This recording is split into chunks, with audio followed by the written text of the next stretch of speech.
दीदी पाटोडी तयार आहे, आणू का? बघू बरं. वाव, मस्त. आजची टेस्ट भैया करतील आधी. चल मुकुंद, टेस्ट कर. आज चंदाची स्पेशल प्रिपरेशन आहे पाटोडी. वाह, दिसायला पण छान आहे.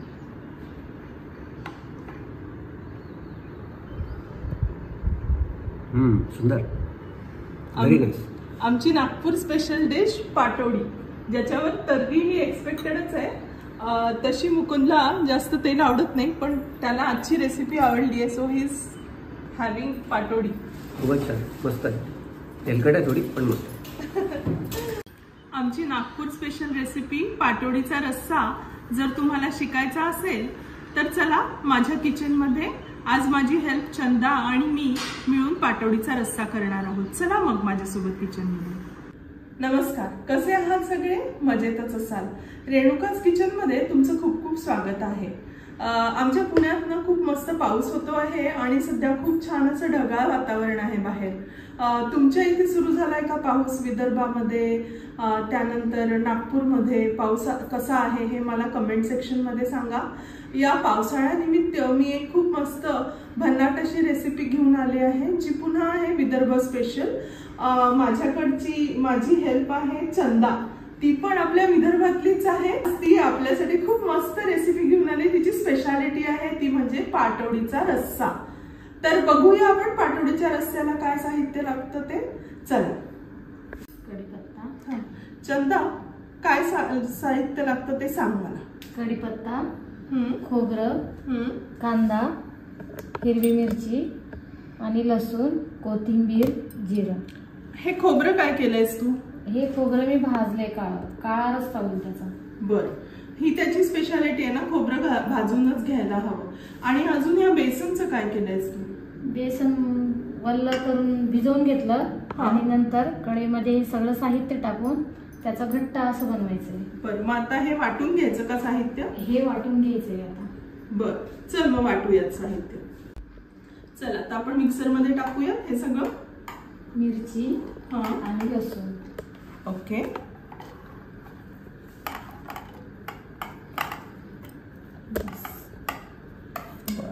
आणि आता हे मिक्सरला वाटून घ्यायचं ना?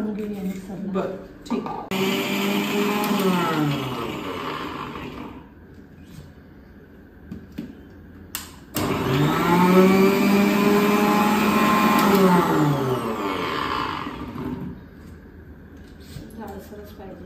बरं, असं जाडसरच हवंय का? हो.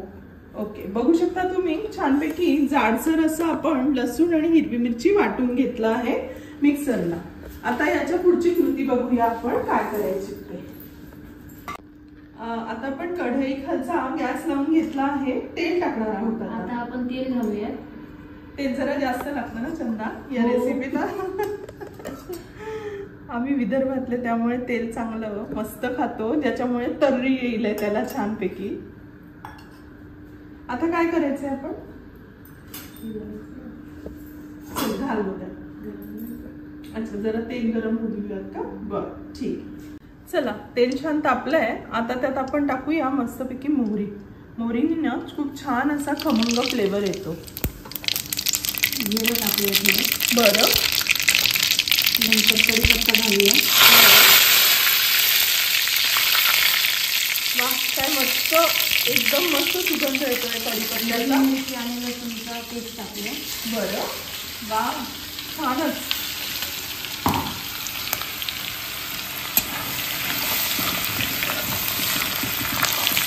खूपच मस्त मस्त अरोमा येतो आहे. लसूण आणि हिरवी मिरची आणि कढीपत्ता, खूप छान सुगंध येतोय. आता गॅस जरा स्लो केलाय आपण. थोडी हळद घालूया. बरं, थोडी हळद, थोडी लाल मिरची पावडर. ठीक आहे, तुमच्या चवीप्रमाणे घाला. आम्ही जरा तिखट खातो विदर्भातले लोक, तुम्ही कमी हवे असेल तर कमी टाका. आणि थोडं मीठ. ठीक आहे.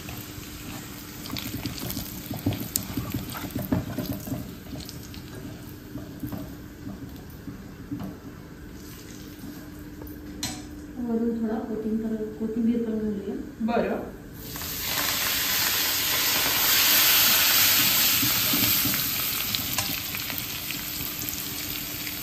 आता घालूया भिजवलेलं बेसन पीठ. ठीक आहे.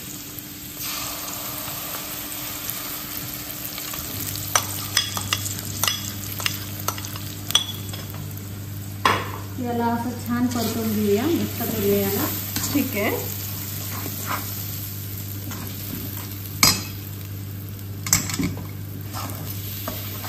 हलवून घ्या पटापट, म्हणजे मग त्याचे गुठळी होणार नाही.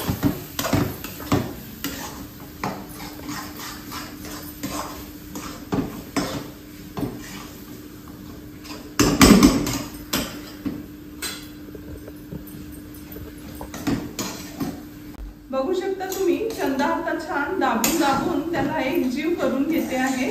म्हणजे जर का चुकून त्याच्यामध्ये काही एखादी गुठळी झाली असेल किंवा गुठळ्या असतील तर त्या व्यवस्थित फुटतील पण आणि छान बेसन ना एकजीव होऊन येईल त्यामध्ये.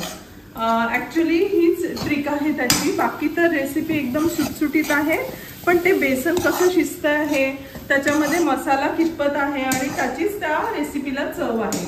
त्यामुळे ही प्रोसिजर तुम्ही एकदम व्यवस्थित फॉलो करा. आता याच्यावर झाकण ठेवूया, थोडी वाफ देऊया याला. ठीक आहे. एक वाफ पुरेशी आहे का? हा, पुरेशी. बरं. थोडं तेल घालूया आपण ताटामध्ये. बरं. या ताटावर काय आपण वड्या थापणार आहोत का? पाटवडीच्या वड्या थापणार आहोत आपण. आणि थोडं पाणी पण घालूया तेलासोबत. ठीक आहे. याने काय होतं? पाटोळी चिटकत नाही ताटाला. बरं. ठीक आहे. बेसन झालंय. बरं. खूप छान वाफ आलेली आहे. आहा, मस्त. वास पण खूप मस्त येतोय. हा, मग खूप यम्मी. हा, सांडशी घेतली, हात भाजेल.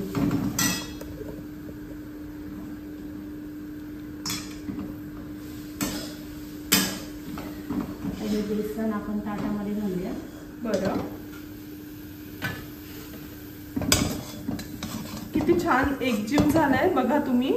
अजिबात गुठळी नाही आहे किंवा असं एकदम पातळ पण झालं नाहीये आणि खूप असं कोरडंही झालेलं नाही. तर ही कन्सिस्टन्सी मेंटेन करणं खूप महत्वाचं आहे. एवढं लक्षात ठेवा. आणि ते गरम असतानाच तुम्हाला ते थापायला हवंय. एकदा थंड झालं की ते थापल्या जाणार नाही, एकदम त्याचा गोळा होऊन जाणार.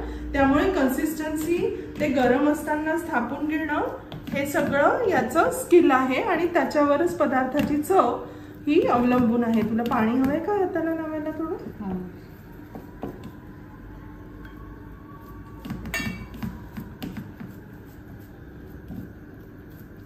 बघा किती मस्त झालंय. जास्त झाड पण नाही झालंय ना चंदा? हे एवढंच पातळ हवं आहे कारण ते रस्स्यात टाकल्यानंतर अजून थोडं फुगणार आहे. त्यामुळे खूप जाड करू नका. या प्रकारचंच कन्सिस्टन्सी पण ठेवा आणि एवढंच पातळ हवंय ते थापल्यानंतर. आता त्यावर आपण थोडीशी कोथिंबीर टाकून घेऊया. याला चव ही कोथिंबीर आणि त्याचे जे मसाले आहे, लसूण, हिरवी मिरची, ह्याचीच असते. आमच्या विदर्भात भाजी नसली किंवा मग कंटाळा आला, काहीतरी वेगळं खायचंय व्हेजिटेरियन लोकांना, तर मग ही रेसिपी केल्या जाते. आमच्या नागपूरची जी कम्युनिटी आहे किंवा विदर्भातली जी सावजी कम्युनिटी आहे याच्यामध्ये पाटवडीचा रस्सा खूप केला जातो. सावजी म्हणजे जे लोक विणकर असतात, कपडे विणतात, त्यांची कम्युनिटी जी असते त्याच्यामध्ये ही रेसिपी खूप फॉलो करतात. खेड्यामध्ये सुद्धा चंदा नाही का आपल्या चंद्रपूर किंवा बुलढाणा इकडे खूप खूप केल्या जाते. शेतकरी लोक पटकन ही रेसिपी करतात, खातात. मी तर खूप छान बनवते पाटोडीचा रस्सा. मी तिच्याकडनं शिकलेली आहे. तुम्ही बघू शकता किती छान केलाय. मस्त मस्त, खूपच छान, खूपच छान. वा, आता हे रस्स्यात टाकल्यावर अजून यमी लागतं. चला मग आता रस्स्याची तयारी करूया. आता आपण कांदा, खोबरं, थोडंसं त्यात लाल तिखट, जिरं, जे खोबरं मगाशी आपण भाजून ठेवलं होतं ना ते खोबरं, याचा मसाला वाटून घेणार आहोत, ज्याची आपण पाटवडीची तर्री करणार आहोत. आमच्या इथे तर्री हा प्रकार खूप फेमस आहे विदर्भामध्ये. तर आता आपण करूया सुरुवात.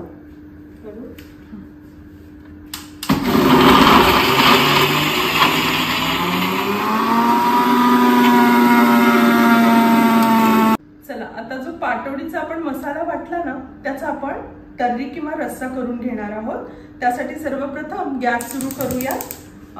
इथे गॅस सुरू केलाय मी आणि पॅन तापत ठेवला आहे, ज्याच्यात आपण तेल टाकून घेऊयात ना चंदा. हो टाक, तरी यायला हवी आहे छान.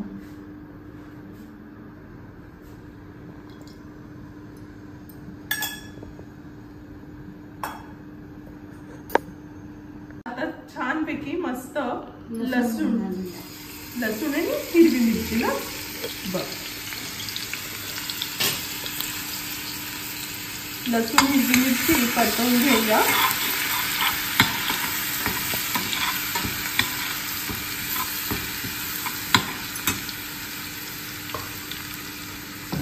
आता हे कांदा खोबरं याचं वाटण जे मगाशी चंदाने मिक्सरमध्ये वाटलं होतं ते सुद्धा टाकून घेऊ आपण यात.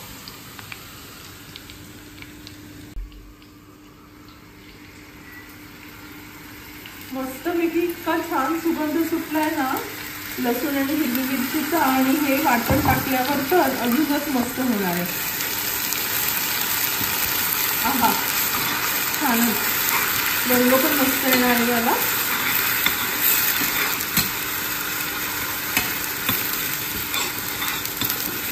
आम्हाला तू कसले ऑर्डर्स घेते ग? मी लोणचं खूप छान बनवते मॅडम. जर तुम्हाला घ्यायचं असेल तर माझ्या मॅडमला तुम्ही कॉल करू शकता. मॅडम माझी सांगितलं मला. ती लोणचं छान करते, ती पराठे ठेपले याची सुद्धा ऑर्डर घेते. त्यानंतर ती बऱ्याच प्रकारचे मसाले सुद्धा बनवते आणि त्याची सुद्धा ऑर्डर घेते. ती शी इज व्हेरी कॅमेरा शाय, त्यामुळे तिला कॅमेरावर सांगताना जरा खूप कसं तरी होतंय. बट मी तुम्हाला डिस्क्रिप्शनमध्ये तिचा नंबर टाकेन. तुम्हाला कोणाला इंटरेस्ट असेल तर तुम्ही तिच्याशी कॉन्टॅक्ट करून ऑर्डर देऊ शकता. ती पुण्यामध्ये ऑर्डर सप्लाय करू शकते. बरं, आता काय टाकायचं? ऑर्डर घालूया. बरं, छान करूया. तेल तिखट. हां, नंतर मी हळद घालूया. हां, नंतर मी मीठ घालूया. बरं,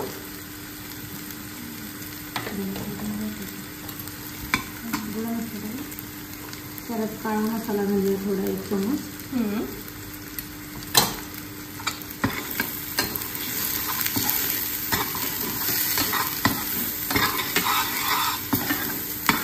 छान परतवून घ्या. मसाला जेव्हा कोरडे मसाले घालतो ना त्यानंतर जर परतवून घेतलं तर करीला किंवा ग्रेव्हीला रंग खूप छान येतो आणि तर्री एकदम मस्त चांगली अशी लाल कलरची तर्री बनते. तर प्लीज सी टू इट की मसाले व्यवस्थित भाजले जातील.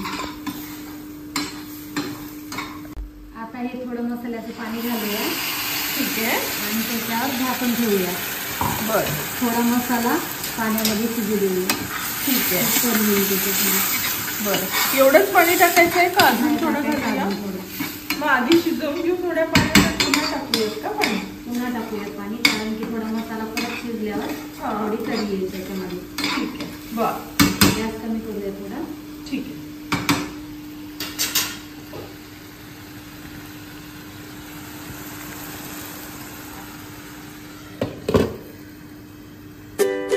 मस्तपैकी उकळ आली नाही का चंदा याला? मस्तपैकी उकळली.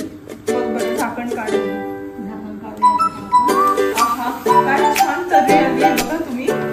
Wow, so yummy and nice. एकदम आमची नागपुरी डिश.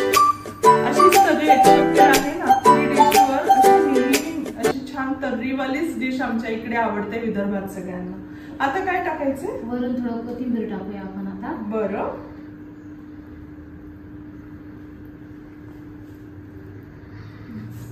कलर बघा किती छान दिसतो आहे, खूपच मस्त.